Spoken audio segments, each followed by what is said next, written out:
I'm excited about this new session on purpose-filled living. Do you currently have a plan in place for your personal growth? I want you to imagine for just a minute that it's just you and me meeting face to face over a cup of coffee. How would you answer that question? Do you have a plan for personal growth? It might feel a little awkward actually as I wait patiently for you to respond. You might even be tempted to share with me all of your past accomplishments or your goals or how hard you're working. All of those answers, though, would be based on activities, not improvement. I was raised to believe that I should go to school and earn a degree and work really hard and then hope that everything would fall into place in my life. But I've since learned that hope is not a strategy. Working hard doesn't even always guarantee success. So how do you gain insight? How do you gain wisdom? How do you overcome obstacles? How do you improve relationships? Do you just work harder? Wait and hope that things will get better in your life? No, it's all about personal growth. James Allen wrote this small but powerful book called As a Man Thinketh. And in that book, he shares this quote: "People are anxious to improve their circumstances, but they're unwilling to improve themselves. Therefore, they remain bound." Wow, that is powerful. I've always been passionate about personal growth, personal development, and I firmly believe that better people make better employees. I've seen proof of this statement time and time again, working with individuals who have decided that they're ready for change in their lives. When we invest in ourselves, when you invest in yourself like you're doing now, when it comes to personal growth, you can see and enjoy the benefits of that investment. Because here's what's going to happen. It will spill over into every aspect of your life. However, you have to choose to begin the journey. You will have to decide that you will not only take time to watch today's training, kudos for watching it today, but also this entire series, and then begin to apply what you learn in your own life. Speaker Jim Rohn once said, "I can speak to a crowd of 1,000 people, and one man walks out and says, 'That just changed my life.' And another person walks out hearing the very same message and says, 'I've heard all that before,' and nothing changes." A wealthy man might share his success story and says, "I read this book and it made me wealthy." One person wants a copy of the book and can't wait to get their hands on it, and another one walks away. Jim Rohn refers to this as mysteries of the mind. Sadly, not everyone sees the value in personal development. But listen, friends, it is vital to maximizing our potential in life. Don't let those naysayers get you off track. We're going to take it up a notch with this series called Purposeful Living. And my goal with this series is to help you realize the life that you want to live is a choice. The person you are is a choice. The marriage you have is a choice. It's the result of your choices. Your place of employment and your role in that place of employment is a choice. If you're broke, it's your choice. If you're unhappy, yep, you guessed it, that's your choice too. Now, I know that some of you are probably ready to press the pause button or delete me right now, but I want you to know my heart when I share this with you. If we are going to move forward, if you're going to move forward and grow and develop personally, you've got to be honest with yourself and accept ownership for where you are in life.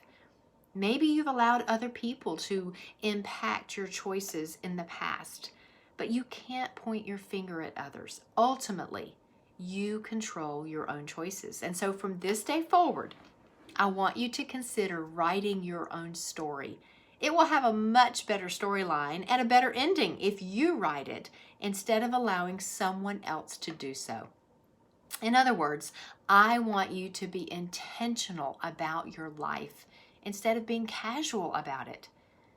God never intended for you to be casual about this one life that you have to live. The Bible was written for us so that we could live this life of joy and fulfillment and peace as a child of God, but it's also about learning and growing and adding value to yourself and to others in the process. And by the way, it is a process. I would love to tell you that you can just watch one video training and have all the tools you need to reach your full potential in life. But guess what? That's not how it works. I remember when my older kids were much younger, and a great friend of mine gave them swimming lessons in her pool. And my kids just thought they could go to one lesson and they would know how to swim. I mean, they thought they would be doing the backstroke, the side stroke, and the butterfly all after one lesson. But what they soon realized is that not only would they need to go for several swim lessons each day, that they would also need to learn how to apply what they just learned by practicing every day. The same is true about personal development. It just takes time and it takes practice. So hang in there with me as we do this together. So what is this purposeful living all about? Most people don't see their life as a story that they can write, much less live. They passively go through their day, allowing others unintentionally to write their life story. Friends, I want you to wake up. You should be writing your story. It's your life. That is what purposeful living, intentional living is all about, taking ownership. Intentional living means that you decide what every minute is about. I know that some of you are goal setters and you're very organized with your time, and you can account for how you spend every minute during the day, and I love that. But someone else can still determine what you're doing in those minutes. I don't want you to be a backseat driver, or worse yet, a passenger to your own life. So get behind the wheel and let's get ready. I recognize that sometimes things will happen outside your control, but even then, how it is all handled and capitalized on is still up to you. What if I told you that you're not paid for the time that you're at your workplace, but instead you're paid for the value that you bring to the workplace? So if that statement is true, and I believe that it is, then the goal would be to increase your value.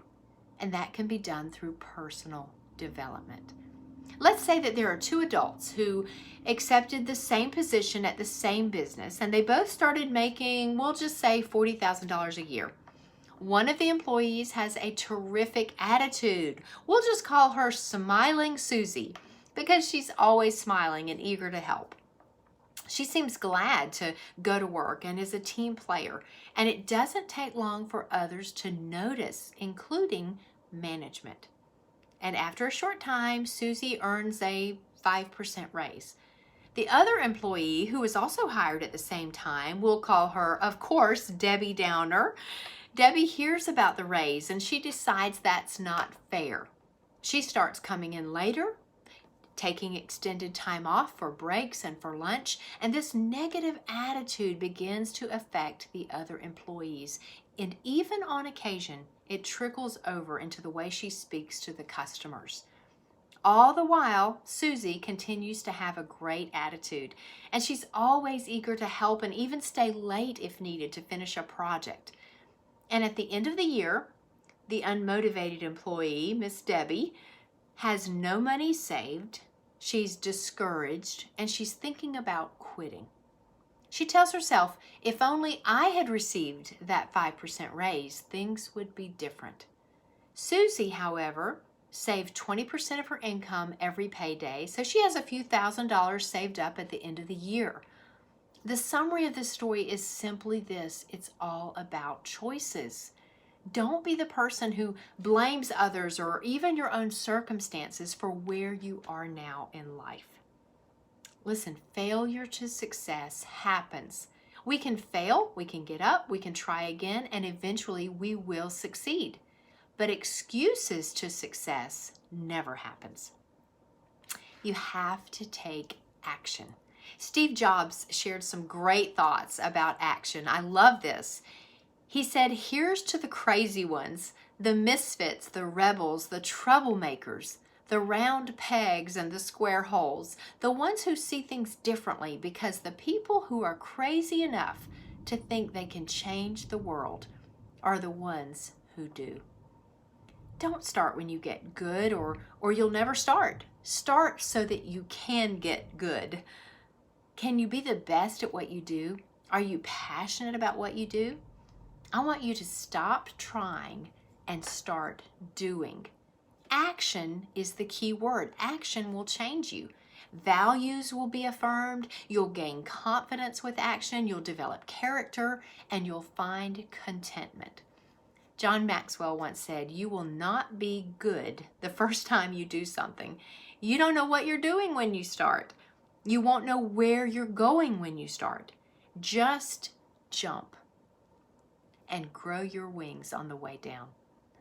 Jump and grow your wings on the way down. I love that. So what keeps people from improving or moving forward? I want to share with you today 8 common misconceptions about growth that can get us stuck.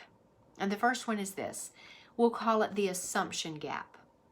You maybe assume that it happens, like growing up. My son, who's only 12 years old, he is taller than me. That's not saying a whole lot, since I guess I'm pretty average at about 5'5" or 5'6", but he doesn't even have to think about growing. It just happens. Every hour or so, it seems like he's back in the kitchen needing another snack. He's going through this huge growth spurt right now, and he doesn't even have to plan for it. It happens. But no one improves in the area of personal growth by accident. You have to decide that it will happen and then have a plan to make it happen, which leads us to number 2. The second misconception is the knowledge gap. I don't know how to grow. Well, you will get experience through the school of hard knocks, as my dad used to say, or you can plan your learning experience.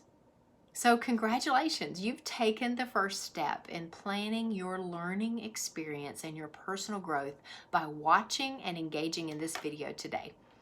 Difficult experiences sometimes do teach us difficult lessons the hard way, and those can sometimes be for the better, but sometimes they're for the worse. And so those lessons, they're random, they're difficult. It's so much better to plan your growth intentionally, because then you get to decide where you need or want to grow. You choose what you will learn and you follow through with the discipline that it will take to get there. The third common misconception about growth is the timing gap. John Maxwell says that his dad shared this favorite riddle to him when he was a little boy, and he said he'll never forget it. John Maxwell's dad said there were 5 frogs sitting on a log, and 4 decided to jump off. So how many frogs were left? John put his math skills to work as a young boy, and he answered 1. 1 frog would be left. And his dad told him the correct answer was 5, because there is always a difference between deciding and doing. It's a great riddle to share with your own kids if you have children. Have you ever found yourself saying, it's just not the right time to begin? Hey, I have said the same thing before, and it's not a good plan for personal growth. Maybe you keep putting things off until a later date. Maybe the timing is never right. Have you ever used this excuse?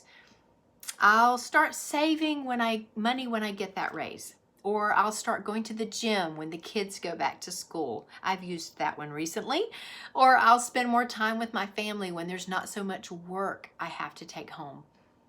Listen, if we keep making excuses, we can end up broke, unhealthy, and alone. The time is now. Number 4, another misconception about growth that can keep us stuck, and that is simply fear. I'm afraid of making a mistake. Let me ask you a question. What would you do if you knew you could not fail? I want you to try things that are beyond your capabilities. Welcome mistakes in your life as a sign that you're moving in the right direction. I mean, this is where we really learn, is when we fail forward. We may have to do another series just on failing forward because I love that topic. Don't be afraid to grow. Don't be afraid to try new things. Don't be afraid to stretch yourself. If you're serious about personal growth, and I hope that you are, then you need to get over any fear you might have of making a mistake. Number 5, the need for perfection. The perfection gap, that's similar to the mistake or the fear gap. Do you need to feel like you need to have the best way before you start? I don't know what I ever did before my GPS. Actually, I do know. I got lost a lot more often. Now you and I can just pull out that handy GPS app or the map app and enter our starting destination and our final destination. And we can be confident that we will arrive safely. Why? Because we trust the process. So I want you to trust this process that I will be outlining for you as we grow together. Number 6, the 6th potential gap to growth is the inspiration gap. Some people just feel like they need to be inspired. We can think of plenty of reasons not to do something. Not enough money, not enough time, not enough experience. It's easy to find excuses, isn't it? But we need to embrace the slogan, just do it. Here's what I found about motivation. When you decide to move forward, even when you don't feel like it, the motivation then follows. I can honestly say that I have never felt like going to the gym, but I am always glad when I go. Motivation is really a byproduct of action. Just this morning, I got up and I walked through my neighborhood, even though I really didn't feel like it. But that then motivated me to keep going and to accomplish some other things that were on my list this morning. I've always loved making my bed first thing in the morning. I know that sounds crazy, but I do because I feel like I've accomplished something as soon as my feet hit the ground. You know, it's an interesting concept, but it's so true. And so I want to encourage you to just start. Don't wait until you feel like it. Just do it. Number 7 is this, the comparison gap. Do you compare yourself to other people? Do you ever say to yourself, they're better than I am, or they do things better than me? The mind is so powerful.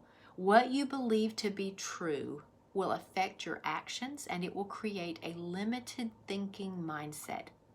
And it will affect your relationships too. If you're constantly comparing, you will always feel like you're behind and you have to play catch up. I want you to get comfortable being out of your comfort zone as you learn and grow and get rid of that comparison mentality. That never helped anyone. Number 8 is this, the expectation gap. Having unreal expectations. You'll find that I'm a pretty transparent person. And I have definitely said this statement to myself. I thought it would be easier than this. Listen, don't be that person who looks at other people's success and says, they're just lucky. There is nothing lucky about hard work and effort. And there is no successful person out there who will tell you that growth comes quickly or that climbing to the top is easy. People create their own luck. And here is the formula. Preparation or growth plus attitude plus opportunity plus action, doing something about it. That is luck. Did you get that formula? Preparation plus attitude plus opportunity plus action equals luck. Did you notice that it all starts with preparation? And that takes time. But here's the good news. I started this training out with a quote from Jim Rohn, and I'll wrap up with one from him as well. You cannot change your destination overnight, but you can change your direction overnight. Choose to become intentional about personal growth, and it will change your life. I know I spent most of our time together today discussing the 8 areas that can hold us back when it comes to personal growth. The next time we're together, I will share what you can begin to do now to make the transition to intentional growth. But I need to make sure first that you recognize those potential areas that may have kept you from growing in the past. So go back and ask yourself these questions and then circle the ones that apply to you. I've typed these up in the email that I sent to you to save you some time. So go back and circle those areas that may have held you back. And here they are again, real quick. Number 1, I assumed I would automatically grow. Number 2, I never knew how to grow.